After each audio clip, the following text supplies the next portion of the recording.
"You're not my real family anymore," my son said after the funeral. He didn't raise his voice. He didn't look angry. He said it the way someone comments on the weather. Flat, final, already decided. We were sitting at the dining table, the same one my husband and I had bought 30 years ago when the kids were still small and everything felt possible. I didn't answer him. I folded my napkin once. Then again, I placed it beside my plate, stood up, and walked out of the room. No arguments. No tears. I went upstairs and closed the bedroom door behind me. "I'm glad you're here. Stay with me until the end and comment the city you're watching from." I'd like to know how far this story travels. The house felt different after that. Not louder, not quieter, just emptied. As if something essential had been removed without disturbing the furniture. My husband's shoes were still by the door, his jacket still hung on the hook, but the air had changed. It had only been 3 days since we buried him. 41 years of marriage, reduced to a folded flag and a stack of sympathy cards on the hallway table. People had hugged me at the cemetery, told me I was strong, told me I'd be taken care of. I nodded and thanked them. I believed them. I believed my son. That night, after everyone left, I went back downstairs. The dishes were still on the table, half eaten, cold. I rinsed each plate carefully, the way I always had. Warm water. No rush. The clock on the wall ticked louder than usual. At 72, I had learned not to rush important moments. The next morning, I woke before sunrise. Old habit. I made coffee for 2 out of instinct, then poured 1 cup down the sink. The mug slipped slightly in my hand, but I steadied it. I always did. From the kitchen window, I could see my son's car in the driveway. He hadn't gone to work yet. He used to leave early. Ever since his wife started handling family matters, his schedule had changed. I sat at the table and waited. When he finally came in, he didn't sit across from me like he used to. He stood by the counter, scrolling on his phone. I watched his reflection in the microwave door, the beard I'd never liked, the same eyes he'd had as a boy, only now they slid away when they met mine. "We need to talk about arrangements," he said. Arrangements. Such a clean word. So efficient. I nodded once. He cleared his throat. "The house is too big for you now. Property taxes alone are a lot. And maintenance. It's not practical." I took a sip of coffee. It had gone cold. His wife appeared in the doorway then, already dressed, purse over her shoulder. She smiled, tight and polite, the kind of smile meant to end conversations. "We've been looking into some nice places," she said. "Senior communities, close to medical care." Medical care. As if I were already fading. "I raised my family in this house," I said quietly. My son finally looked at me, just for a second. "That was before," he replied. "Things are different now." Different. Another clean word. I stood up and carried my mug to the sink. My hands didn't shake. I noticed that. I rinsed the cup and placed it upside down on the towel. "I'll think about it," I said. They seemed relieved. Decisions always made them uncomfortable unless they were the ones making them. As they left, my daughter-in-law paused by the door. "We're just trying to help," she said. The door closed behind them. I stood alone in the kitchen, listening to the quiet return. Outside, the sun was finally up. Light spilled across the floor, stopping just short of my feet. That was when I understood something important. They thought the conversation was over. It wasn't. The house after the funeral did not feel like a place of mourning. It felt like a place already moving on without me. The flowers people had sent were still lined up along the hallway wall. Lilies, roses, white arrangements meant to look peaceful. I changed the water every morning because that was what I'd always done. Care for things. Keep them alive a little longer. My husband's photograph sat on the console table near the stairs. He was smiling in it, taken years ago on a road trip through Arizona. The frame was slightly crooked. I noticed that every time I passed, but I didn't straighten it. Some things felt wrong to touch. The house was quiet in a way it had never been before. Not the comfortable quiet of late evenings or early mornings. This was different. Hollow. Like the walls were listening. My son stopped speaking to me unless it was necessary. When he did, his words were careful, trimmed down, stripped of warmth. "I'll be late. We'll order food. Can you keep the noise down?" He used to ask if I needed anything. His wife took over the house without saying she was doing it. Cabinets reorganized, drawers rearranged, papers stacked into neat piles that weren't mine. I would open a drawer and find my things moved as if someone else had already decided where I belonged. I didn't comment. Each morning, I sat at the same spot at the kitchen table. The chair across from me stayed empty. The chair beside it was now hers. She preferred to sit closer to the window. "Better light," she said. On the fourth day after the funeral, I noticed my husband's coat was gone from the hallway hook. I didn't ask where it went. I already knew. Storage, donation, disposal. Decisions made quickly, efficiently, without me. Grief had not made me weak. It had made everything sharper. At night, I lay awake listening to the sounds of the house. Doors closing softly, whispers drifting down the hallway, the low hum of voices stopping when I shifted in bed. I stared at the ceiling and counted my breaths. Slow, even, controlled. I had survived childbirth without pain medication. I had survived decades of marriage, sacrifice, compromise. I could survive silence. On the sixth day, my son avoided me entirely. He left before I came downstairs. His coffee cup sat abandoned by the sink. I washed it and placed it on the rack, the way I always had. Muscle memory is stubborn. His wife lingered. She stood in the kitchen pretending to check her phone, then glanced up at me. "You should rest more," she said. "Stress isn't good at your age." I nodded. "You don't want to get sick," she continued. "That would just complicate things." Complicate things. Another clean phrase. Later that afternoon, I opened the mail. Bills. Condolence cards. A letter from the bank addressed to both my son and me. I read it slowly. Then again. I placed it back in the envelope and slid it under my notebook. That night, they ate dinner without me. I heard the clink of silverware, the muted sound of laughter, a television turned on louder than usual. I stayed upstairs. I folded my clothes carefully, one shirt at a time, each movement deliberate. When I finally came down, the table was cleared, my place empty, my chair pushed slightly back, as if no one expected me to return. I washed the last pan left in the sink, dried it, put it away. I did not feel angry. Not yet. I felt something colder. They believed I was drifting. That grief had dulled me. That age had softened my edges. They mistook my silence for surrender. I stood alone in the kitchen and looked around the room I had cooked in for decades.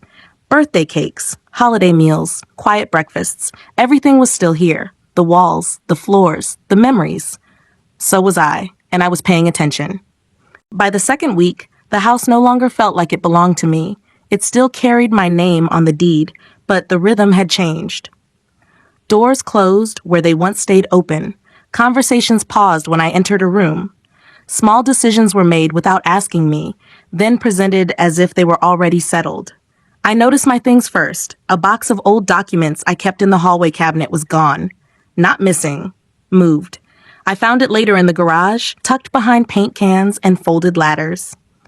The label I had written years ago was scratched out and replaced with a new one in my daughter-in-law's handwriting. "Old papers?" it read. I didn't say anything. The next morning, my son mentioned casually that he'd updated the Wi-Fi password. He said it while tying his shoes, already halfway out the door. "You don't really need it anyway," he added. I nodded and finished my toast. Later that day, I tried to log into my email on the computer in the study. The password no longer worked. I closed the laptop and wiped the screen with my sleeve, as if it were dust that had settled there by accident. At night, the whispers continued, not loud enough to hear words, just tone. Low, urgent, planning voices. They spoke in the living room after they thought I'd gone to bed. I stayed still, counting the seconds between sentences, memorizing the pauses.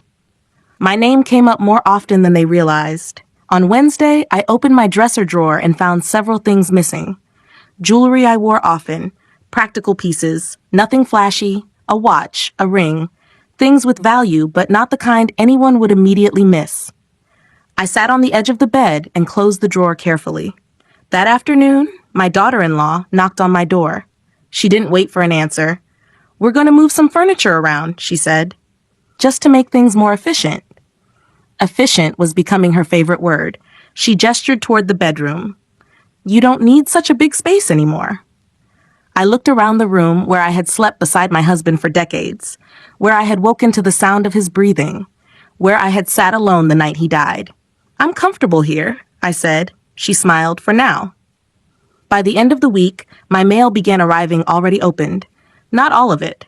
Just the envelopes that looked official. Banks, insurance, anything with a return address.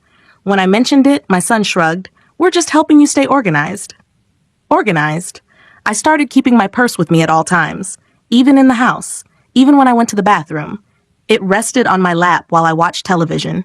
Old habits from a lifetime of caution returned easily.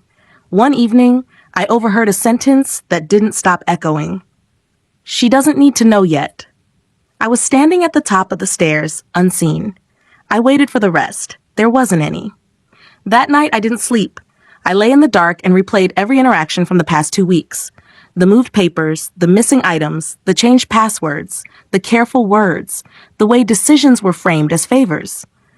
I wasn't imagining it. Something was being arranged, slowly, quietly, around me. The next morning, I went into the study while the house was empty. I opened drawers that hadn't been opened in years. I checked folders, I took out a notebook and wrote down everything that felt wrong. Dates, small details, who said what, when. My handwriting was steady. Age had taken some things from me. Speed, strength, the ability to lift heavy boxes without pain.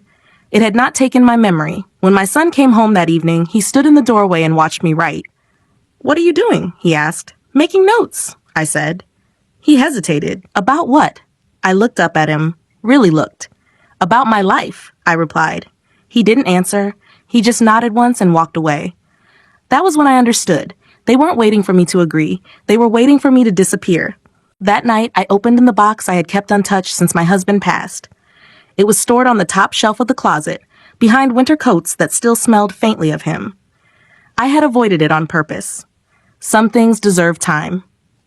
But time had begun moving without me, and I needed to catch up.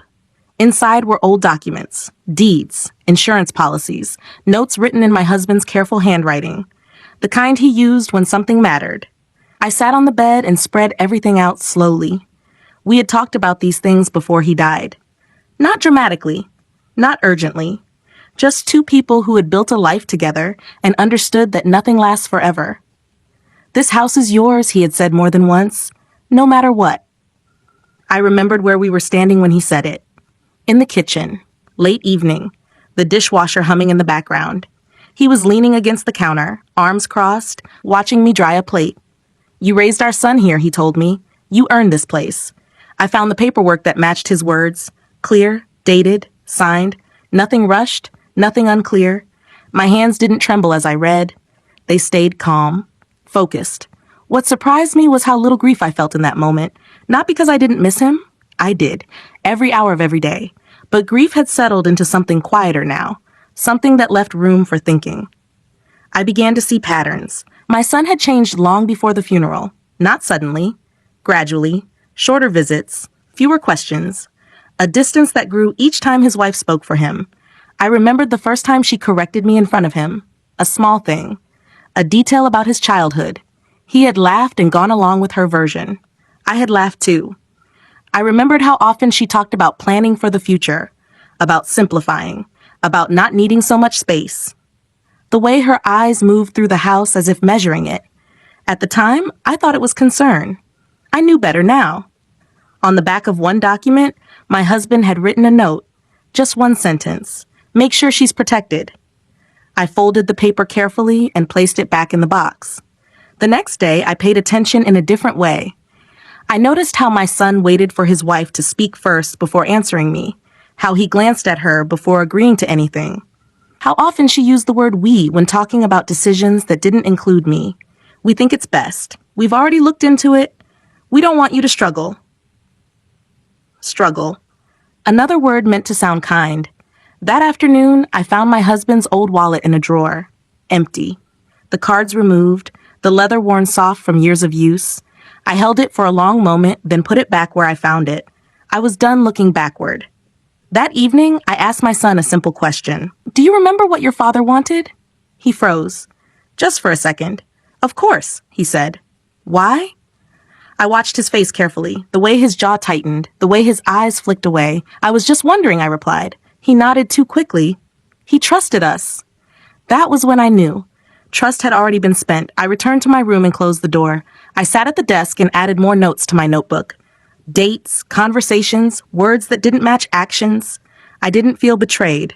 I felt awake. They believed the past was buried with my husband, that whatever promises were made went with him. They were wrong. I turned off the light and lay down. The house was quiet again, not empty this time, watchful, and so was I. By the end of that week, someone else knew. I hadn't planned it. I hadn't reached out. But life has a way of placing people where they're needed. Her name was Linda. She lived 2 houses down and had known me for nearly 20 years. We used to walk together in the mornings before my knees started acting up. After my husband died, she brought over soup and left it on the porch when she thought I was sleeping. That afternoon, she stopped by unannounced. "I saw a truck outside your house yesterday," she said, standing in the doorway. "Looked like movers." I shook my head. No one told me anything. Her mouth tightened slightly. "That's strange." I invited her in.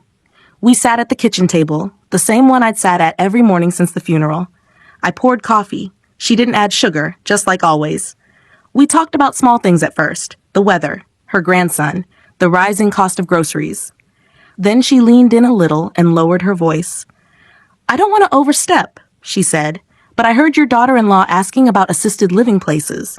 At the pharmacy." I didn't react. I just wrapped my hands around the mug.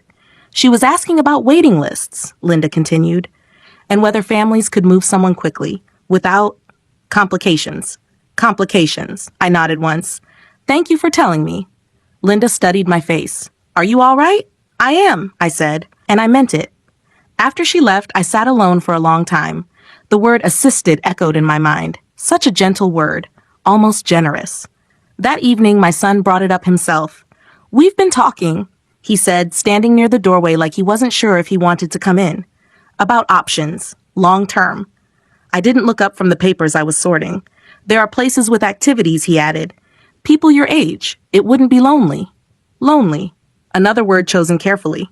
"I'm not lonely," I said. He hesitated. "You will be, eventually." His wife appeared behind him, arms crossed, already nodding. "It's better to plan before things get hard," she said. "Before there's an emergency." Emergency. I stacked the papers neatly. "What kind of emergency?" She smiled. "Anything can happen." I looked at both of them then. Really looked. The way they stood together, aligned, practiced. "I'll think about it," I said. They exchanged a glance, relief again. Later that night, I made a phone call of my own. I hadn't spoken to my husband's old friend Mark in years. He'd been an accountant before retiring. Quiet, precise. He answered on the second ring. "It's me," I said. There was a pause. Then his voice softened. "I was wondering when you'd call." We spoke briefly, carefully. I didn't tell him everything. I didn't need to. He already knew enough. "Bring whatever you have," he said, "and don't tell anyone you're coming." The next morning, I dressed slowly, chose sensible shoes, packed my notebook, slipped a folder into my bag. I told my son I was going for a walk. He didn't ask where. When I returned, a stack of brochures sat on the kitchen counter. Smiling faces, green lawns, words like care, comfort, and peace of mind printed in soft colors. My daughter-in-law had left a sticky note on top. "We just want what's best for you." I picked it up and folded it in half. That night, as I lay in bed, I listened to the house settle, pipes creaking, floorboards shifting, the same sounds I'd heard for decades. Nothing about this house had rejected me. People had. And people I was learning could be dealt with. The next morning, I left the house earlier than usual. The sky was still pale, the kind of quiet hour where no one asks questions. I told my son I was going out for coffee. He nodded without looking up from his phone. Mark's office was small and tidy, tucked behind a row of shops that hadn't changed in decades. He greeted me with a firm handshake and didn't offer condolences. I appreciated that. "You look steady," he said as we sat down. "I feel clear," I replied. I laid my folder on the desk and opened it piece by piece. Deeds, statements, notes in my husband's handwriting. Mark didn't interrupt. He read slowly, carefully, the way he always had. After a while, he leaned back in his chair. "They've been moving faster than they should," he said. I waited. "Some accounts were accessed recently," he continued. "Not illegally, but aggressively. And there are conversations happening that don't include you." "I know," I said. He glanced at me. "You're not surprised?" "No." He slid one document toward me. "This never changed. Your husband made sure of that." I looked at the page. My name stood alone where it mattered. "People assume silence means permission," Mark said. "It doesn't." I closed the folder. "I don't want a confrontation. He nodded. Good. Those rarely end cleanly. When I returned home, the house felt restless. My daughter-in-law was on the phone in the living room, pacing. She stopped speaking when she saw me and smiled as if nothing had been happening. We were just talking about you, she said. I set my purse down. I'm sure you were. My son appeared from the hallway. Where were you? For a walk, I replied. He studied my face longer than usual, as if searching for something. He didn't find it. That afternoon, I noticed the brochures were gone from the counter, replaced by a single envelope addressed to my son. I didn't touch it. At dinner, they spoke in careful tones, polite, almost kind. My daughter-in-law asked if I wanted more vegetables. My son offered to clear my plate. I declined both. Later, I went upstairs and locked my door for the first time since the funeral. The lock clicked softly. It sounded final. I took out my notebook and added new entries. Dates. Times. A list of what had been moved, said, suggested, facts, not feelings. That night, I slept deeply. The following day, my son mentioned paperwork. Just some routine things, he said. Nothing you need to worry about. I don't worry, I replied. His wife laughed lightly. That's good. We'll handle it. I folded my napkin and placed it beside my plate. You've been very busy, I said. They both paused. We're trying to help, my son said quickly. I nodded. I know. The truth was, they had grown careless. They spoke more openly now, assuming my agreement, assuming my confusion, assuming time was on their side. They were wrong about that too. That evening, I made copies of everything. I labeled them carefully and placed them somewhere no one else would think to look. I wasn't preparing to leave. I was preparing to stay. And for the first time since my husband died, I felt something close to balance return to my chest. Not peace, readiness. They thought the story was nearing its end. I knew it was only reaching the middle. By the third week, they stopped pretending. The careful tone disappeared first, then the small kindnesses. What remained was efficiency. My son handed me a printed sheet one evening without sitting down. He placed it on the edge of the table, angled toward me like a receipt. We've outlined a timeline, he said. I looked at the paper but didn't touch it. His wife leaned against the counter, arms folded. It's not a demand, she added quickly. Just a plan. Plan was another word they liked. It would be easier if you packed gradually, my son continued. No rush, just progress. I nodded once. That night, I packed nothing. Instead, I walked through the house slowly, room to room. I opened drawers I hadn't opened in years. I checked shelves, closets, old boxes in the back of cabinets. I made notes in my head, then on paper. Several things were missing now. Not just jewelry, not just documents. Small personal items, photographs. A watch my husband wore every day. A folder of letters he had written to me when we were young. I didn't confront them. Confrontation would have warned them. The next morning, my daughter-in-law knocked on my door again. This time, she came in holding a cardboard box. We thought we'd start here, she said. It's easier if we organize together. She set the box on the bed. I looked at it, empty, waiting. I'll handle my own things, I said. Her smile tightened. We're just trying to help. I know. She lingered, then left the box behind when she walked out. Later that day, I found the door to the study locked. It had never been locked before. When I asked my son about it, he didn't hesitate. We're keeping some things secure, he said, until everything is settled. Settled, I repeated. Yes. I nodded and went upstairs. That night, I heard them arguing, not loudly, but enough. His voice low, hers sharp. I caught fragments through the wall. She's not confused. We can't wait forever. She won't push back. I lay still and listened until the house went quiet again. The next morning, I went to the bank. I didn't announce it. I didn't explain. I simply went. The teller recognized me. She smiled and called me by name. I appreciated that more than she knew. I sat with a representative and reviewed every account, every access point, every signature. I asked questions calmly, took notes, made changes that didn't raise alarms. When I left, my purse felt heavier.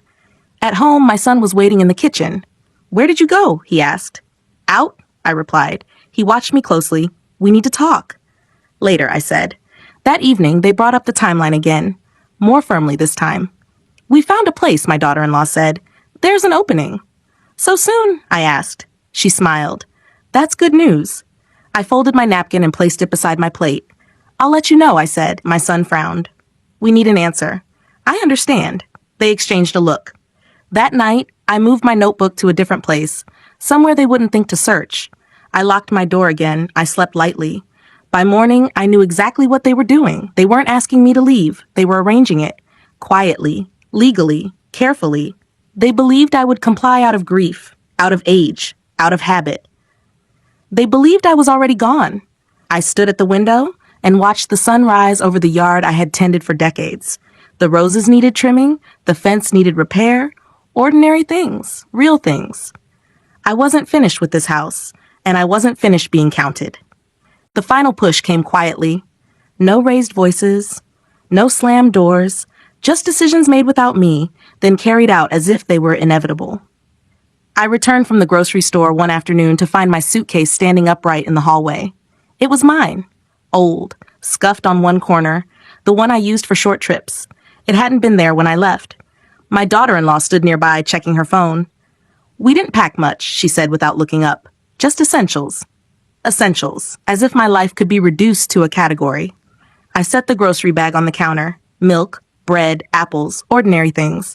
I lined them up carefully, one by one. My son hovered near the stairs. He looked uncomfortable. That was new. "There's a car coming tomorrow," he said. "Just to help with transport." "Transport where?" I asked. He hesitated. His wife answered for him. "The place we showed you. Temporary. Until everything is settled." Settled again. I glanced at the suitcase. It was half zipped. Someone had folded my clothes quickly. Not the way I did it. Not with care. "I didn't agree to this," I said. My son sighed. "Mom, please don't make this harder." Harder, as if this were inconvenient for them. That evening, they ate early, without me. I stayed in my room and listened to the muffled sound of laughter from downstairs. Plates clinking, chairs scraping back. When the house went quiet, I opened the suitcase. Inside were things chosen for me. Practical clothes, no jewelry, none of my personal papers, none of the items that mattered. I closed it and sat on the bed. This was the moment they thought would break me. The next morning, the car arrived. A white van, clean, unmarked. 2 men stepped out, polite and efficient. They spoke to my son, not to me. "Just a few things?" one asked. "That's all," my daughter-in-law replied. I stood at the top of the stairs and watched them take the suitcase. No one asked if I needed help. No one asked if I was ready. I followed them down slowly. The front door stood open. Sunlight spilled across the threshold. I paused there, one hand on the frame, feeling the familiar texture of the wood. "This doesn't have to be dramatic," my daughter-in-law said behind me. I turned and looked at her. "I know," I replied. I stepped outside. The van door closed. The engine started. I watched my house from the driveway as if seeing it for the first time.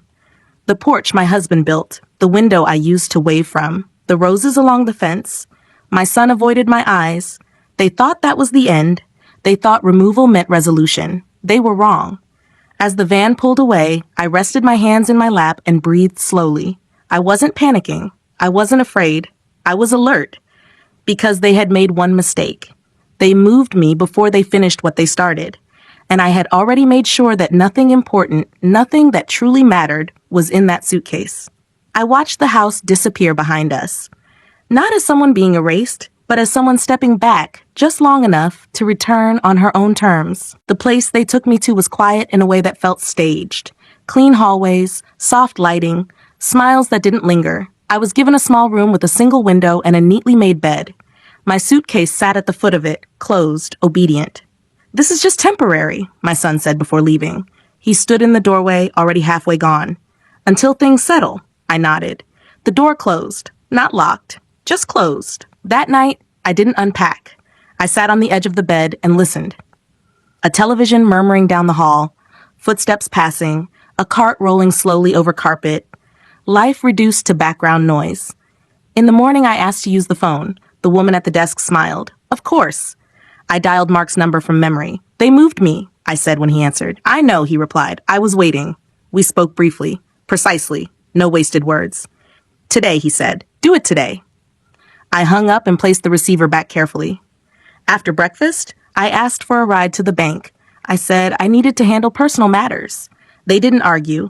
They rarely do when requests sound reasonable. The bank felt familiar, solid, unmoved by drama. I sat with the same representative as before. She greeted me warmly. I handed over my identification, signed where I needed to sign. Made decisions that had been waiting for the right moment. By the time I stood up, things were different.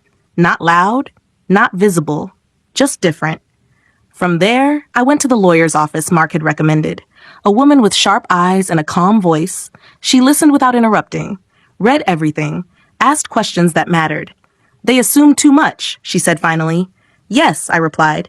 They moved ahead without authority. Yes, she nodded once. We'll correct that. I returned to the facility before dinner. The suitcase was still unopened. I left it that way. That evening, my phone rang. My son. Where were you today? He asked. Out, I said. There was a pause.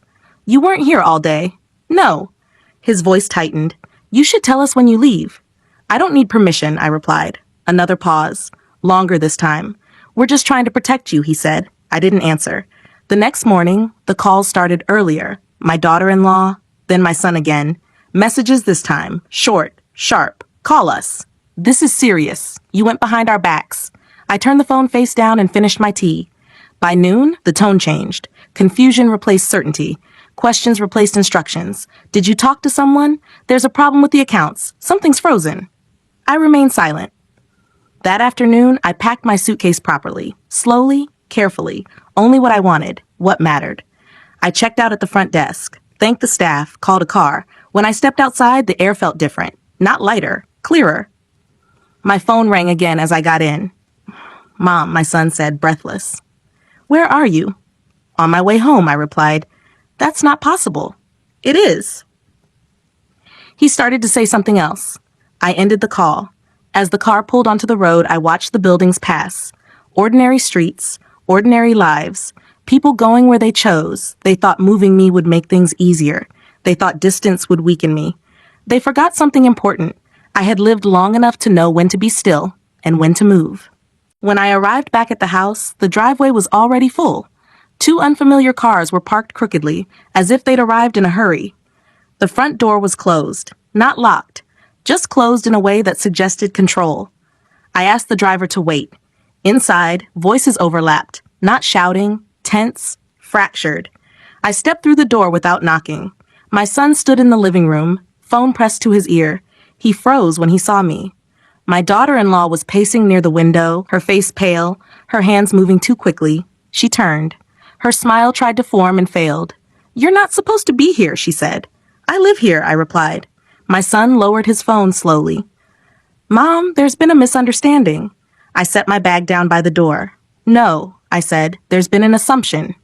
He glanced at his wife. She shook her head almost imperceptibly. We were just trying to handle things, he said. The bank made a mistake. I walked past them and sat in my usual chair, the one they hadn't moved yet. The bank didn't make a mistake, I said. You did. His wife stepped forward. You went behind our backs. I looked at her calmly. You went ahead without me. Silence followed, heavy, exposed. My son ran a hand through his hair. The accounts are locked, he said. The attorney called. We can't access anything. I nodded once. And the house, he began. I know, I said. His voice cracked. What did you do? I met his eyes. I didn't raise my voice.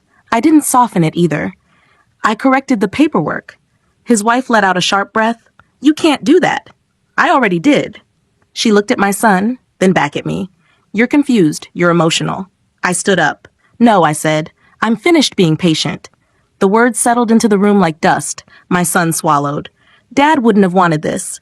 I tilted my head slightly. Your father wanted me protected. That shut him down. The doorbell rang. My daughter-in-law flinched.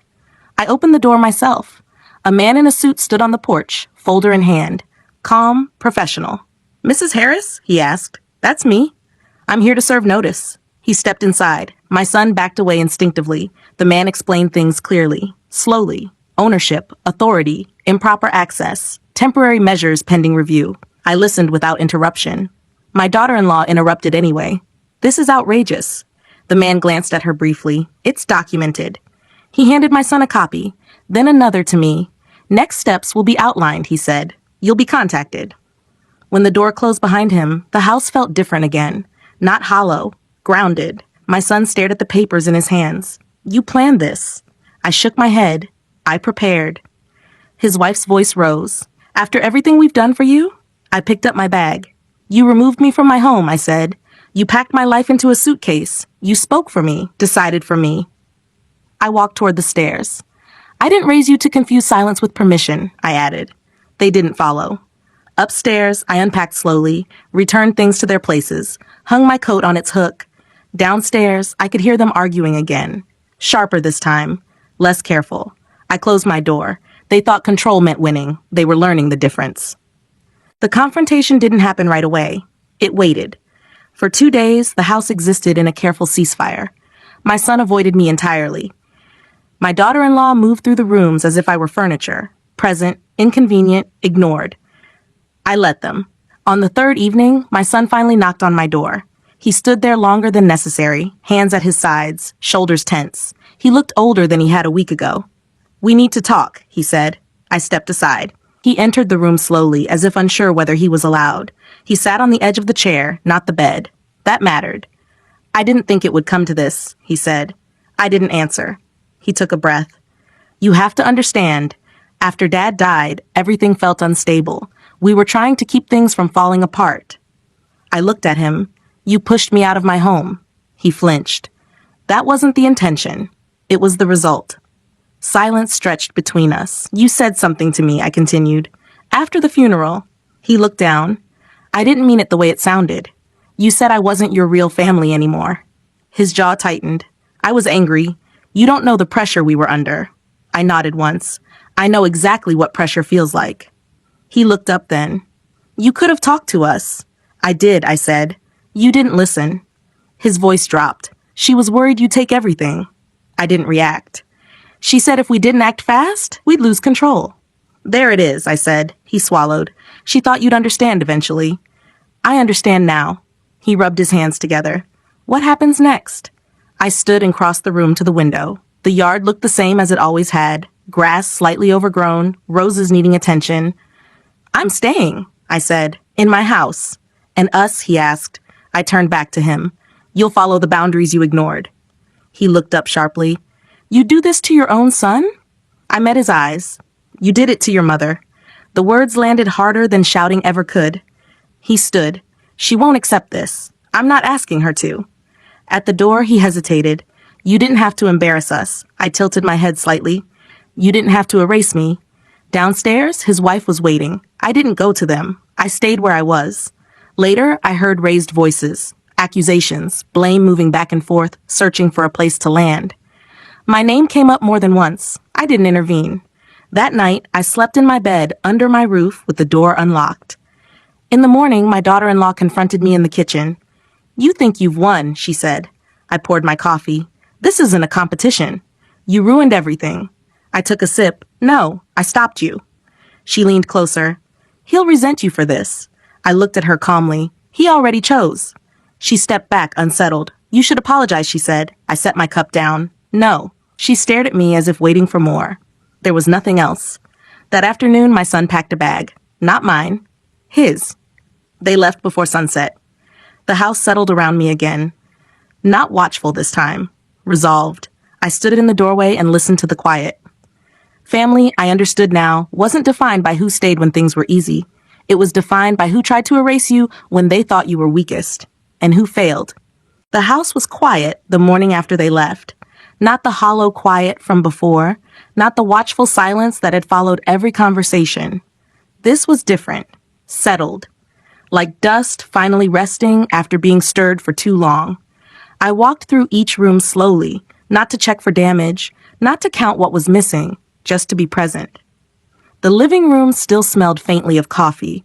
The couch cushions were slightly out of place. I straightened them without thinking. In the kitchen, sunlight poured across the table. My table. I sat where I always had and wrapped my hands around a warm mug. The clock ticked softly, steady, familiar. For the first time in weeks, I finished my coffee without interruption. I went upstairs and opened the window in the bedroom. Fresh air moved through the room, lifting the curtains slightly. My husband's jacket was still in the closet. I touched the sleeve just once, then closed the door gently. Grief doesn't disappear. It settles. It finds its place. So does strength. Later that afternoon, I walked into the yard. The roses needed trimming, just as I'd noticed before. I put on gloves and worked slowly, carefully, clipping away what was dead so something new could breathe. As I worked, I thought about my son, about the boy he had been, about the man he'd chosen to become. I didn't excuse him.